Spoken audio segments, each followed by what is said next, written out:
Good morning to you all. I welcome you to RCCG Open Heavens by Pastor E.A. Adeboye in French. I am Anoluwa Folakemi. May God bless you as you watch and listen to this devotional in Jesus' name. Amen. Aujourd'hui, lundi le 9 février, le titre est « N'attendez pas qu'il soit trop tard ». N'attendez pas qu'il soit trop tard. Mémorisez. Apocalypse 3, verset 20. Apocalypse 3, verset 20. Voici, je me trône à la porte et je frappe. Si quelqu'un entend ma voix et ouvre la porte, j'entrerai chez lui. Je souperai avec lui et lui avec moi. Apocalypse 3, verset 20. Lisez. Luc 18, verset 18 à 25. Le message. Il y a des années, dans une région de l'ouest du Nigeria, il y avait un homme qui était devenu riche par des moyens diaboliques. Cependant, Dieu lui a montré sa miséricorde en envoyant un prédicateur lui annoncer la bonne nouvelle.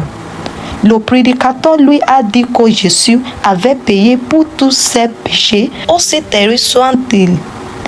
Mais l'homme a refusé l'offre de salut. Il a répondu au prédicateur: Merci, j'ai entendu tout ce que vous avez dit. Mes enfants poursuivent Jésus. Quant à moi, il est tout tard.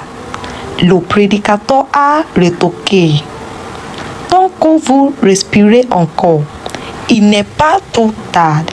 Cependant, l'homme a refusé de se laisser convaincre, affirmant qu'il avait passé la majeure partie de sa vie avec le diable et qu'il aimerait la finir avec lui. Malheureusement, il est mort quelques semaines plus tard et dans la mort, il est trop tard pour se repentir. Dieu lui a offert son miséricorde, mais il l'a rejeté. Si vous n'avez pas encore donné votre vie à Jésus, Dieu vous sur sa miséricorde aujourd'hui. S'il vous plaît, ne la refusez pas. Dans la lecture biblique d'aujourd'hui, un jeune homme riche et influent vint à Jésus parce qu'il savait que quelque chose manquait à sa vie. En plus d'être riche, il occupait une position importante dans la société, mais il se sentait néanmoins insatisfait de son existence. Il désirait la vie éternelle et vint donc à Jésus avec une question simple mais profonde. Que dois-je faire pour hériter de la vie éternelle? Luc 18, verset 18. Lorsque Jésus lui dit qu'il ne suffisait pas de garder les commandements de Dieu et qu'il devait se défaire de l'idole de sa vie en vendant tout ce qu'il possédait pour le suivre, l'homme rentra chez lui tout triste. La miséricorde divine lui fut offerte, mais il refusa de l'accepter parce que ses richesses contiennent plus pour lui que la vie éternelle. La miséricorde de Dieu se renouvelle chaque matin. Lamentations 3, verset 22 à 23. Mais il ne forcera jamais personne à l'accepter. C'est un choix que chacun doit faire par soi-même. Malheureusement, certaines personnes disent qu'elles se repentiront plus tard. C'est une position dangereuse à adopter car personne ne connaît l'heure exacte du retour de Jésus. Luc 12, verset 40.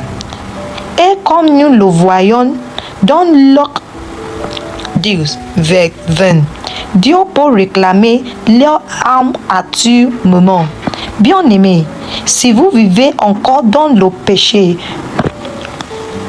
je vous invite aujourd'hui à invoquer Dieu tant qu'il se trouve encore. N'attendez pas qu'il soit impossible de le faire. Ésaïe 55, vers 6. Peu importe à quel point votre passé a été terrible, il vous dit aujourd'hui qu'il lavera vos péchés et vous rendra plus blanc que la neige. Ésaïe 11, vers 18. Laissez Jésus entrer dans votre cœur aujourd'hui. Apocalypse 3, vers 20.